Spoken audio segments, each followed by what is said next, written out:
Hello and welcome to Macros with Mythili, the ET Now show that takes a hard look at all the major macroeconomic issues and developments in India and overseas. In this edition, we're going to take a hard look at the forthcoming WTO ministerial in Buenos Aires, Argentina, scheduled to take place from 10th to 13th December. Given how much there is to discuss in the short time that we have, and the fact that we have three acknowledged experts with us, Harshvardhan Singh, former Deputy Director General WTO and presently with Brookings India, Abhijit Das, Head WTO Cell at the Indian Institute of Foreign Trade, New Delhi, and R.V. Anuradha, Partner Claris Law Associates, who's been tracking WTO for many years now. I'm going to plunge into discussion right away, but not before I extend a warm welcome to Harsh, Thank you. Abhijit and Anuradha. Thank you very much. Let me start by asking each one of you something that's been a bit of a puzzle to me. If you look back at the drama that preceded some of the earlier ministerials, Seattle in particular, this time around there's hardly any buzz around the meet, though it is on over the weekend. In fact, even as we speak, it's going to start. Why is it that we're going to the Buenos Aires ministerial with such low expectations? In a recent interview, Commerce Minister Suresh Prabhu, who is known for his plain speaking, admitted as much, saying nothing very dramatic happens. And given the US position, we should be realistic about Buenos Aires. Even assuming that he is right, isn't that a rather defeatist approach? So let me start with you, Harsha. Is this the way we should go in? You know, any ministerial which you approach, you try and see, the country is concerned, try and see which areas they can have some specific results in. So efforts are going on there in multiple areas. And to some extent, the last part is always very intense. However, because the gap between positions of countries are quite significant, there is a plan B which is evident this time, which is that if you can't really get any negotiated outcomes, a position which the US is emphasizing, then perhaps the ministers could continue discussion of these things, could tell the members that discussions should continue. So you are right that unlike some of the other ministerials, this time the possibility of getting a large number of negotiated results is not that high because of differences in positions, but does not mean that the intensity of effort or focus on getting some kind of results is not there. Abhijit, would you agree with that assessment? Because at the end of the day, however intense the negotiations, if ultimately it doesn't achieve any results, what is the purpose in talking, Abhijit? Oh, the purpose in talking is straightforward. We lay the roadmap, we lay the blueprint for how to take the talks further in the future. That is one. But let me get back to the point which Harsh mentioned. Each ministerial, let's not forget, even the Doha Ministerial Conference, when it was started, it saw very, very divergent positions amongst membership, and still we had an outcome. The reason why we might not have a very ambitious outcome at Buenos Aires is traced to the fact that on the surface, US is not actively engaging.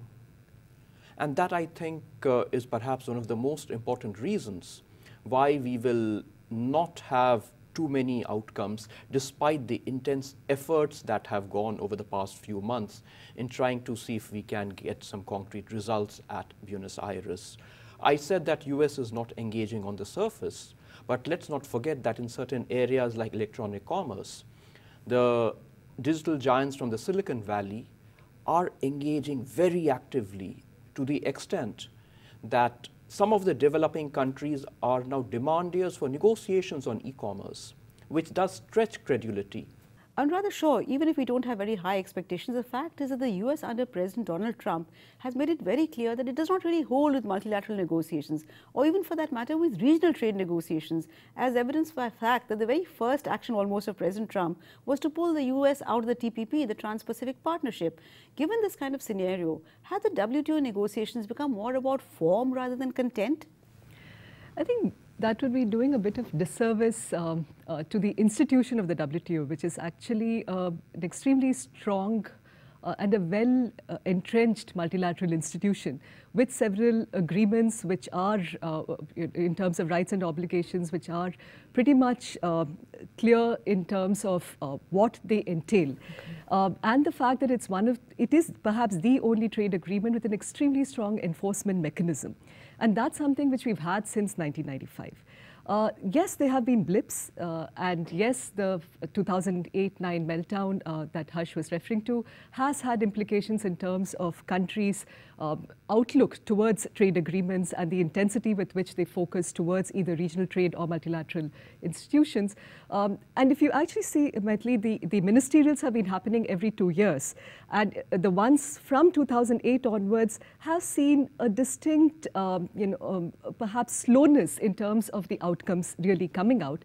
But as Abhijit just mentioned, the intensity of whatever has been happening in the background cannot be undermined. There are several issues which are in the forefront, and it is perhaps, it is a difficult task to get consensus among over 190 countries, and that's certainly a challenge, but that cannot in any sense, because there is no major headline coming out of this ministerial, I don't think there's anything to worry about WTO as an institution or the effect of multilateralism and its importance. Okay, so all three of my experts are quite confident about the WTO mechanism. I'm a bit more skeptical. Harsha, if you look at the food security issue, which is of special interest to India, the question is, will we be able to stick to our guns and get a permanent solution to the issue of public stockholding of food, or at the very least, at least secure an extension of the Bali Peace Clause, so we can continue to procure food grains for distribution? On the Peace Clause, the Agreement on Agriculture provides certain disciplines on how much you can subsidize agriculture activities or specific products of agriculture. And there are limits to the extent of that subsidization. Those limits are, though they are reasonably flexible in some sense for India in certain part, they do become binding depending on how much subsidy you would like to give, for instance, to implement the outreach of provision of food to, say, a significant part of the Indian population. And a large part of Indian population is poor. So the legislation dealing with that itself, which may cover maybe half or 2/3 of the Indian population with subsidized food, can result in large subsidization overall of agriculture. Secondly, in order to provide that, the policy mechanisms which we have at present are to procure food from the farmers. And when you do that, it's a very direct kind of subsidy which you're providing to farmers to get food at prices which may be higher than the market prices. A twist in the agriculture agreement is that the subsidy is calculated not on the current prices, but prices, the average prices of which prevailed in the world in 86 to 88. And you know, the agriculture prices have gone up a lot. So it's the structure of the discipline there which results in bumping up the subsidy. Abhijit, the agreement on agriculture was supposed to mark some kind of a forward movement, but the reality is quite different. We find that developed countries still continue to subsidize their agriculture, but look askance at the support given by developing countries like India. Unfortunately, civil society's interest in what is something a matter of vital importance to us is also very limited, because many of the terms, de minimis, blue box, green box, etc., are very technical. So the ordinary citizen is just not able to relate to it. So could you tell us very briefly, how have developed countries really been able to game the system, as it were? And could we take a leaf out of their box?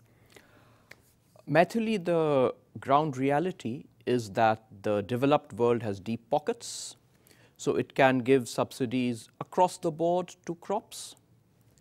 It can give subsidies which are not specific to certain crops. And even if it gives subsidies which are specific to certain crops, the ceilings which it is subjected to is much more flexible than what's available to developing countries. So the rules of the game as they exist in the Agreement on Agriculture are heavily biased, tilted in favor of the developed world. So when these rules were developed at that time, India wasn't able to have much of a say? Why only India? No country apart from the United States and the European Union had any significant say. The Agreement on Agriculture really is an outcome of bilateral discussion, agreement what is popularly called the Blair House Agreement between the United States and the European Union. Rest of the erstwhile GATT membership really had very little role to play, and whatever improvements they could make was really tinkering at the margins. So we are now saddled with a system which is grossly asymmetrical, imbalanced against the interests of the developing countries. And this is really at the heart of why India wants the Doha rounds to continue. But Abhijit, let me interrupt you here. My understanding of WTO was all decisions were taken by consensus. So if the agreement was so skewed, how did it actually, pass at all? You're right, decisions are by consensus. Let's not forget at the same time that for all the so-called narrative of WTO being an institution of rules-based organization, when it comes to the negotiating table, the grim reality is that it is still heavily power-based. Harsh, I know you wanted to add something, so please come in very briefly before I turn to Anuradha. Yeah, no, where I actually differ in two ways from what Abhijit has very comprehensively described. One is that I feel that there are greater flexibilities within the rules for developing countries in certain part of the agreement. Where the developing countries actually face a problem is that there is a green box where the presumption is that these subsidies do not directly impact production. For that, countries like India find it very difficult to give direct subsidies. And because, as Abhijit said, developed countries have deep pockets, they actually are able to give those subsidies directly to producers without linking them with products, etc., or production. Therefore, they have much larger extent of flexibility. Agriculture export, for instance, very often is considered an area of great opportunity. But we've seen time and again that every time prices of agricultural products rise, government immediately puts some kind of a ban on the export or a minimum export price. So what kind of hope is there for us to get from agriculture exports? We are not really willing to kind of amend our domestic policies, and then we look outside and say blame the rest of the world. Would you agree that our domestic policies also need to change? Well, I think we need to look at it slightly different, and I look at it slightly differently, Mythili. See, there's nothing that's perfect within the domestic regulatory system, and the fact that there are, improvements required, there's reform required, is something which is which need not be overstated. It's something which is certainly which is being done, which is being considered. Perhaps it should be faster. But when it comes to the multilateral negotiations, just two quick points. One to what Abhijit was mentioning in terms of the skewed power play. It certainly had an influence at that point of time, but the point that you were making in the sense that, WTO as a balanced outcome that emerged out of extremely tough and tightly fought negotiations was something which needs to be seen in the context of the time when this happened in the early 90s.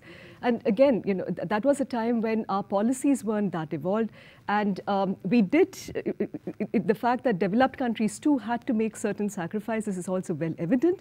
But what happened was the flexibilities they carved out were very well suited, and which they have been able to exploit, again because of the fact that domestic support in the form of certain types of subsidies that are outside the scrutiny of the system were something that were better carved out for them.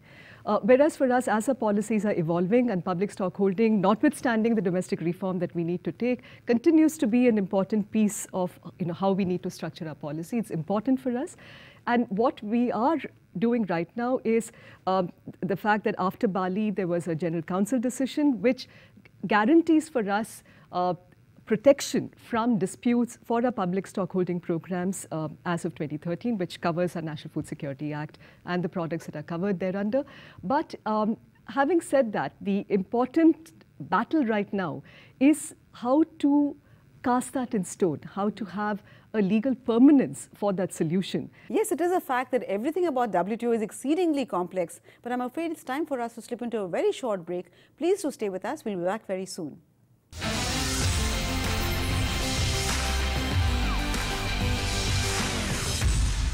Well, welcome back. You're watching Macros with Mythili, and I'm in discussion with three trade experts, WTO experts, on what can we look forward to from the forthcoming WTO ministerial. Harsh, Pascal Lamy, the former WTO Director General, once famously remarked, development is at the heart of the multilateral trading system, as it should be. Does that really hold any longer, or was it always just lip service to start with, Harsh? I think 2 points become important. One, it has to be at the heart of whatever is agreed, because the majority of member countries are developing economies.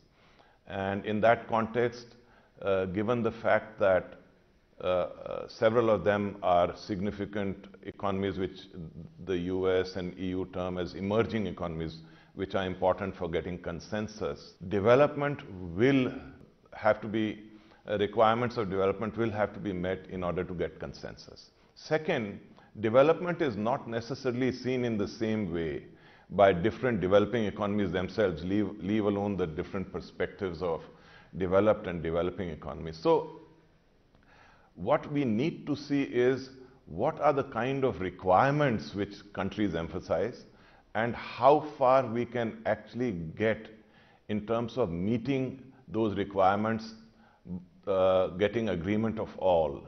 One of the key requirements, we were discussing agriculture, would be, for instance, that for individual products per se, the huge subsidy which is possible at present should be curbed, especially in the context of those developed economies which use such subsidies to export to global markets and distort it. So that's one of the results. Development can be also in terms of the agreement between tropical products exporting countries and others, where the negotiations is broadly between developing economies themselves.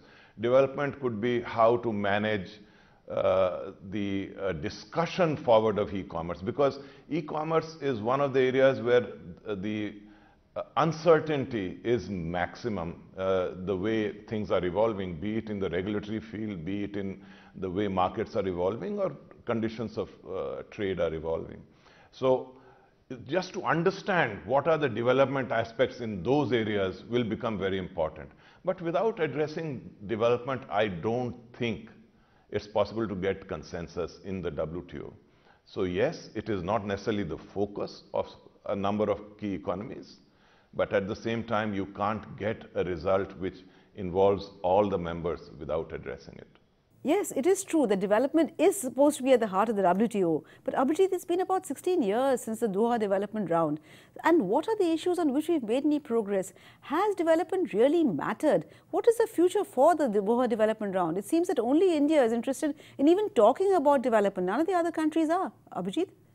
Mythili, India wants mention of DDA in the final outcome. Nobody else at this juncture does, but we don't know. If India takes the lead, don't be surprised if other countries start following. And if you look at what happened in the recent meeting last week, there the Africa group raised the banner and talked about development and DDA as well. And that was mainly because India didn't shy away from raising issues which other countries are uncomfortable with.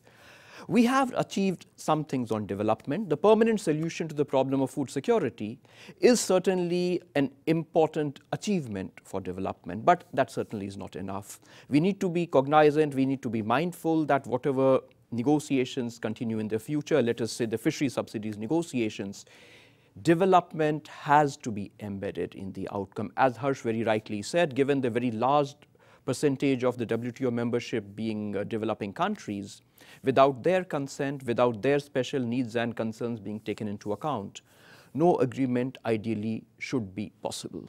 So we remain hopeful that development will not merely be given a lip service, it will be really concretized in the final outcomes. Except the development means different things to different countries, and the developing countries may be large in number, but they don't really count in today's world in terms of economic might. And rather, let me shift to another area. We've talked about development enough, but e-commerce is another area that is likely to come up at the ministerial. And here my question is it in India's interest to have any discussions, negotiations on e-commerce? What are we scared of? Are we scared of binding rules?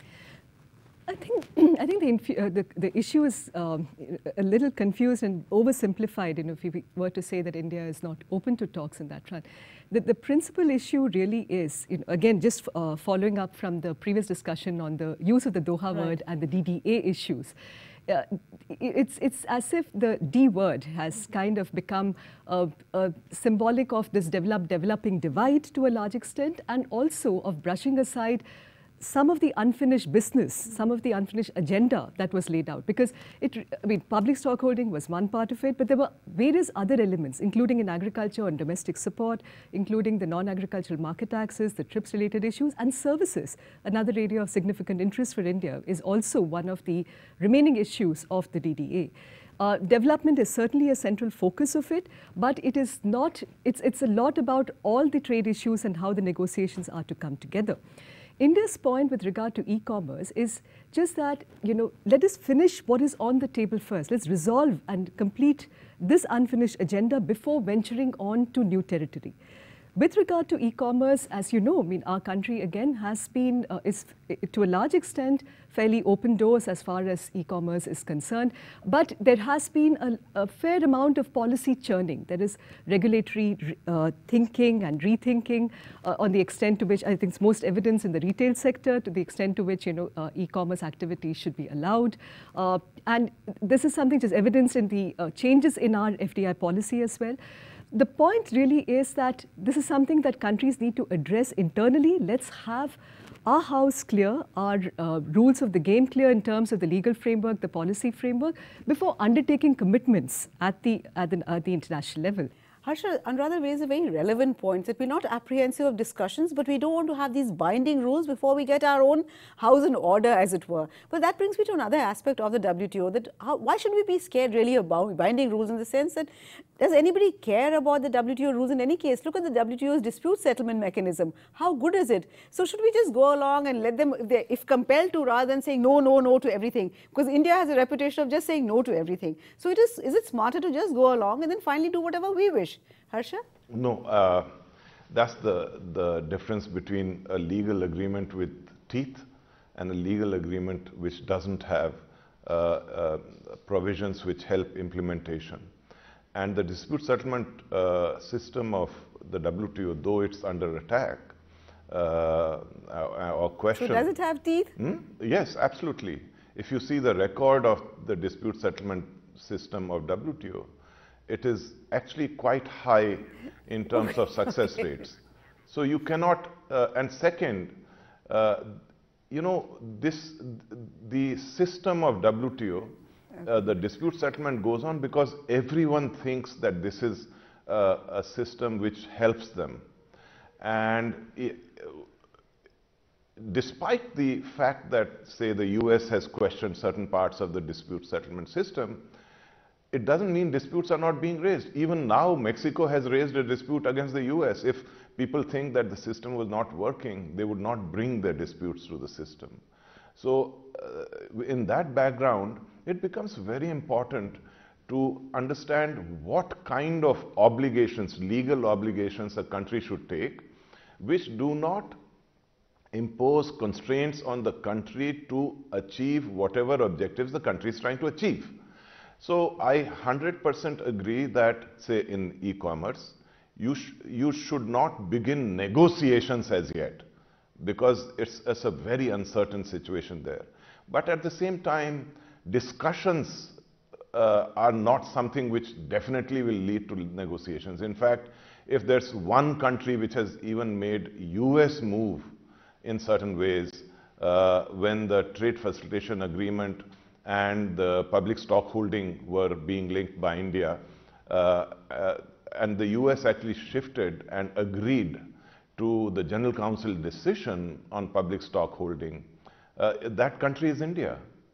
And if countries like India remain of the view that we are not ready for negotiations, just because others say that we will negotiate doesn't mean it will happen at a multilateral level. No disciplines today can be forced on you.